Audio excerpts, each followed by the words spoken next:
예수님 공중에 임하실 때 나 일어나 맞이하리.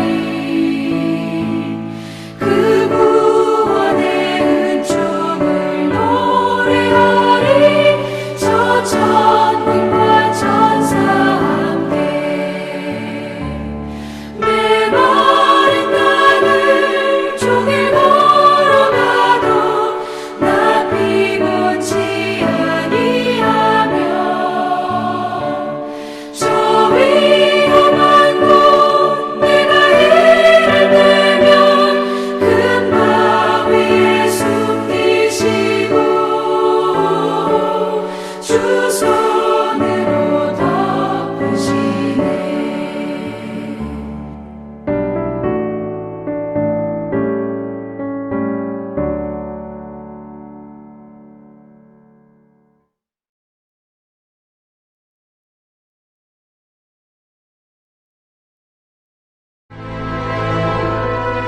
베냐민 기브아에 있는 사울의 파수꾼이 바라본즉 허다한 블레셋 사람들이 무너져 이리저리 흩어지더라. 사울이 자기와 함께한 백성에게 이르되 우리에게서 누가 나갔는지 점호하여 보라. 점호한즉 요나단과 그의 무기를 든 자가 없어졌더라. 사울이 아히야에게 이르되 하나님의 궤를 이리로 가져오라. 그때 하나님의 궤가 이스라엘 자손과 함께 있음이니라. 사울이 제사장에게 말할 때 블레셋 사람들의 진영에 소동이 점점 더한지라. 사울이 제사장에게 이르되 내 손을 거두라. 사울과 그와 함께한 모든 백성이 모여 전장에 가서 본즉 블레셋 사람들이 각각 칼로 자기의 동무들을 치므로 크게 혼란하였더라. 전에 블레셋 사람들과 함께하던 히브리 사람이 사방에서 블레셋 사람들과 함께 진영에 들어갔더니 그들이 돌이켜 사울과 요나단과 함께한 이스라엘 사람들과 합하였고 에브라임 산지에 숨었던 이스라엘 모든 사람도 블레셋 사람들이 도망함을 듣고 싸우러 나와서 그들을 추격하였더라. 여호와께서 그 나라의 이스라엘을 구원하심으로 전쟁이 벳아웬을 지나니라. 지난주에 오후 예배 때 나눈 본문 이후에 이스라엘에는 많은 일들이 있었습니다. 암몬과의 전쟁에서도 대승을 거뒀던 사울의 통치 시기는 사울에게 황금기와 같은 그런 시기였습니다. 사람들로부터 칭송을 받았고 사무엘을 통해 왕으로 임명을 받음과 왕으로서의 역할을 해나가는 꽃길을 걷는 그런 시기였습니다. 그러다가 이내 어려움에 봉착하게 됩니다. 이스라엘의 암숙이었던 블레셋이 쳐들어온 것입니다. 이 일로 사울은 하나님께 버림받는 동기가 생겼을 뿐만 아니라 이 골리앗을 통해 사울의 채통도 바닥에 떨어지게 됩니다. 싸움을 준비하지만 이스라엘의 반응도 예전 같지가 않았습니다. 13장 7절에 여기에 대해서 떨더라 라고 기록을 하고 있습니다. 암몬족을 대할 때의 용맹스러움은 사라지고 위급함에 절박해져만 갑니다.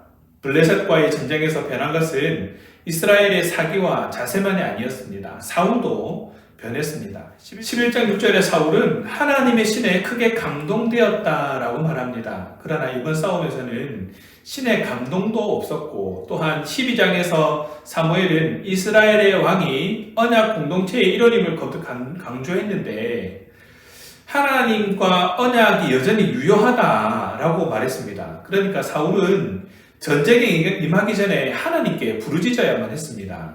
그런데 그는 그렇게 하지 못했습니다.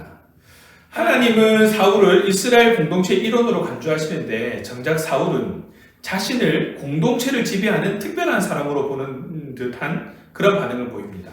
12장 12절에 보면 내가 여호와께 은혜를 간구치 못하였나이다 하고 부득이하여 번제를 드렸나이다 라는 그런 고백으로 공동체 멤버로서 하나님 앞에 신실하지 못했음을 입증하는 그런 표현도 보입니다. 언약 공동체의 우두머리로 전쟁에 임하는 사울에게 하나님의 영의 감동이 없으니 상황이 불리하게 급변하는 것은 당연한 일인지도 모릅니다. 신종 무기를 앞세운 블레셋 앞에 급하게 진입된 이스라엘의 자원병들은 오합지졸이었고 수적으로도 열세였습니다. 하나님께서 이스라엘을 돕지 않는 이상 그 결과는 뻔했습니다. 떨어지는 사기를 어떻게든 올려보고자 사울은 심리전을 씁니다. 그게 바로 우리가 잘 알고 있는 사무엘이 오기 전 사울이 임의적으로 드린 그런 제사.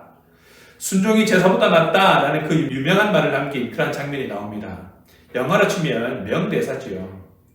사울에게는 수많은 갈등이 있었을 것입니다. 사무엘이 사울에게 언젠가 길갈에 가거든 자신을 7일 동안 기다리라 라고 말한 적이 있는데 이 7일이 다 되도록 나타나지 않았던 것이죠. 게다가 상황도 불리한 상황으로 계속 흘러가고 있었습니다. 그래서 사울은 아마 그런 결정을 했었을 것입니다. 그럼에도 불구하고 그는 순종했어야만 했었습니다. 기가 막히게도 제사가 끝나자 사무엘이 나타납니다. 사무엘 왕조의 가능성을 볼 수 있었는데 그마저도 무너져 버리게 되죠. 사울은 사울이 듣기 싫어하는 소리만 남기고 떠났습니다. 블레셋 군과 대치한 그 절박한 상황은 변함이 없었습니다. 이 상황을 안 블레셋은 특공대를 조직해서 곳곳에 도로를 차단합니다. 하나님께서 돕지 않으신다면 이제 절대적으로 패할 수밖에 없는 그런 전쟁이 되어버린 것입니다. 사울은 사실 종교적으로 그 언약 공동체의 우두머리가 될 만큼의 믿음의 소유자는 아니었습니다. 암몬과의 전쟁에서 승리한 것도 여호와의 영이 그를 감쌌기 때문이라는 것이죠. 14장에는 하나님의 버림을 받은 후 더 이상 여호와의 영이 그를 감싸지 않은 상태가 되었을 때에 볼품없는 그런 왕이 되어지는 모습을 보이게 됩니다. 본의 아니게 사울의 몰락에 한몫한 사람이 있는데 그의 아들 요나단입니다. 블레셋과의 전쟁의 시작도 사울이 요나단에게 맡긴 1000명의 군사를 이끌고 게바에 있는 블레셋 사람의 수비들을 치는 일로 인해서 빚어지게 됩니다. 14장에서는 사울의 어리석음을 그의 아들 요나단의 명석함과 대조하여서 보여주는데 요나단은 그래도 하나님에 대한 신뢰와 믿음으로 가득 찬 사람이었고 상황을 지혜롭게 판단해서 금식할 때와 먹어야 할 때를 분명히 알았던 그런 모습을 보여줍니다. 하나님에 대한 믿음과 확신을 근거로 적극적으로 행동했던 모습을 보여주었고 하나님이 그와 함께 하시느냐를 더 중요하게 여겼습니다. 이런 요나단을 하나님께서 승리로 이끌어 주신 것이죠. 하나님이 아니었으면 전멸할 수밖에 없었던 상황에서 하나님께서 일하심으로 이스라엘은 다시 전쟁에서 승리를 경험하게 됩니다. 그런데 오늘 본문은 여전히 사울의 명석하지 못한 모습을 보게 합니다. 적진의 분위기가 심상치 않았음을 의식한 이스라엘 군인들이 동태를 살피다가 사울에게 보고합니다. 그런데 무슨 상황인지 전혀 알지 못합니다. 마치 엘리 제사장이 자신이 관리하던 성전에서 눈물로 기도하던 한 여인이 무엇을 하는지 깨닫지 못했던 장면이 교차되어 보입니다.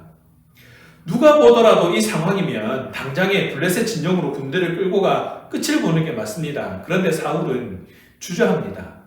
진영에서 누가 빠져나간지도 파악하지 못하는 그런 무능한 지도자의 모습도 보입니다. 요나단이 빠져나간 것 사실을 뒤늦게 확인합니다. 그런데도 그는 주저합니다. 어떻게 보면 신중하게 판단하는 것이라고 볼 수 있습니다. 여호와의 법궤를 찾습니다. 하나님의 말씀을 얻기 위한 것이겠지요. 전투에 임하기 전에 제사장을 통해 하나님의 말씀을 들어야 한다는 율법을 떠올렸을 것입니다. 하지만 지금 상황은 매우 시급한 상황입니다. 하나님의 뜻이 무엇인지 펼쳐진 상황과 상식만으로도 충분히 판단할 수 있었던 것입니다. 게다가 한창 예식을 진행하던 제사장에게 그만두라 하고는 전쟁터로 나가는 것도 뭔가요? 이 과정에서 사울은 아버지로서 더 서둘러 아들을 찾아가야만 했습니다. 600명을 거느린 자신도 꼼짝 못하는 상황에서 혈혈단신으로 뛰어든 요나단의 상황을 들었다면 더 거드름 피울 때가 아니었습니다. 큰 혼란이 있어 블레셋군이 서로 죽이는 대혼란이 있었다고 했습니다. 전형적인 하나님의 성전, 그런 전쟁의 모습이었습니다. 그렇다면 지금은 자신과 이스라엘이 전쟁에 참여하는 것이 옳은지 옳지 않은지 알아볼 때가 아닌 것이지요. 하나님께서 전쟁을 이미 시작한 것이기 때문에 지체할 이유가 없었습니다. 행동해야 할 때 사울은 사색에 잠겨버립니다. 다소 늦은 감은 있지만 사태의 긴급함을 파악한 그가 묻는 일을 포기하고 뛰어듭니다. 그런데 이 상황을 바라보는 이들의 마음은 곱지 않습니다. 전에는 제사장도 없이 예물을 드리더니 이번에는 시작된 예배를 멈추고 전쟁에 나가버리다니요. 사울의 통치는 치명적인 성급함으로 점점 더 얼룩져갑니다. 사울의 흐려진 판단력을 의심하게 되는 부분입니다. 이 전쟁을 통해 군사의 수는 전혀 중요하지 않다는 것이 드러납니다. 요나단의 고백은 이러합니다. 여호와께서 우리를 위하여 일하실까 하노라. 여호와의 구원은 사람이 많고 적음에 달리지 아니하였느니라. 사랑하는 신앙가족 여러분, 사울은 하나님께 불순종했습니다. 그런 사울은 요나단으로 인해 일어난 일에 대해서도 알지 못할 정도로 영적으로 무지한 상태였습니다. 그러나 하나님은 사울의 영적 무지나 불신앙, 하나님을 신뢰하지 못하는 이스라엘 백성의 두려움에도 불구하고 당신의 백성을 구하셨습니다.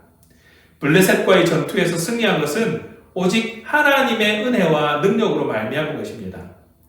요나단의 용감한 행위와 그에 따른 결과들은 하나님의 섭리였던 것이죠.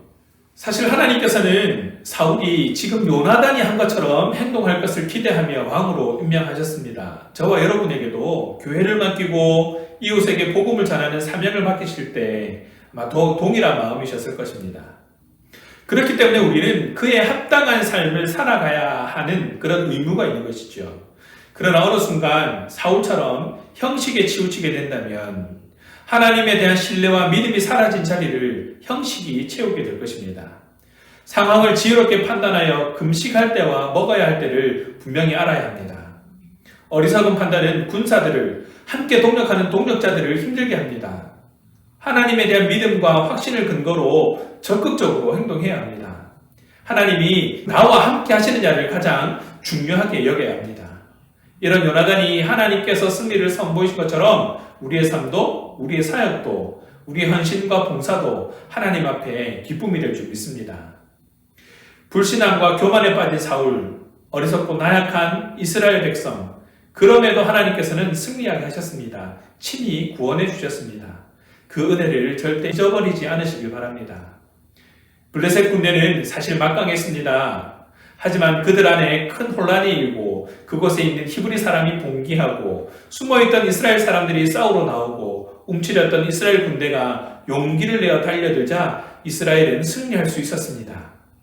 우리가 예측할 수 없는 하나님의 방법으로 하나님께서 승리를 이끌어내신 것입니다.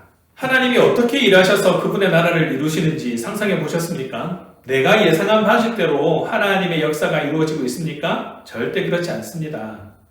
하나님은 우리의 지혜를 어리석게 만드시고 우리의 불신앙과 불순종을 무위로 돌리십니다. 우리의 예측을 무용지물로 만드시고 우리의 계산이 헛된 것임을 알게 하십니다. 하나님의 승리와 역사는 그분의 능력과 지혜에 근거한 것입니다. 우리는 그저 진행되는 과정을 보고 감탄할 수밖에 없는 것이죠. 그러니까 승산 없는 상황에서도 하나님을 신뢰해야 하는 것이죠. 하나님이 역사하시면 반드시 이루시기 때문입니다. 최근 또 교회가 지탄받을 일들이 일어나고 있습니다. 이제는 미안하다고 말하는 것조차 부끄러운 실정이 되었습니다. 우리가 진정성을 다할 수 있는 방법은 본질로 돌아가는 것밖에 없습니다. 참 위로와 소망이 되시는 그리스도를 온전히 전하는 그런 성도가 되어야 합니다. 복음의 증거가 되는 그런 교회가 되어야 합니다. 블레셋 전장을 휘저어놓은 요나단은 무모해 보이기까지 합니다. 그러나 함께 하시는 하나님이 계셔서 절대 무모하지 않았습니다. 하나님께서 함께 싸우고 계심이 보여질 때에 블레셋의 혼란이 이 땅을 어렵게 하는 어둠의 권세가 흐트러지는 역사로 우리가 보게 될 것입니다. 은혜 받았다고 교만할 것이 아니라 끝까지 순종하고 겸손하게 무릎 꿇는 신앙인으로 성장해 나가는 저와 여러분 되기를 간절히 소망합니다. 함께 기도하겠습니다. 하나님에 대한 신뢰와 믿음으로 가득 찬 사람이 되게 하여 주옵소서. 상황을 지혜롭게 판단하며 기도할 때를 분명히 알게 하옵소서. 하나님에 대한 믿음과 확신을 근거로 적극적으로 행동하게 하시고 하나님이 나와 함께 하시는가를 늘 초점에 맞추는 삶이 되게 하여 주옵소서. 그래서 하나님께서 보이시는 승리를 맛보게 하시고 세상을 향해 하나님을 전하는 삶이 되게 하시고 하나님 보시기에 기쁨이 되는 도구가 될 수 있도록 인도하여 주옵소서. 더욱 주님 앞에 엎드리게 하시고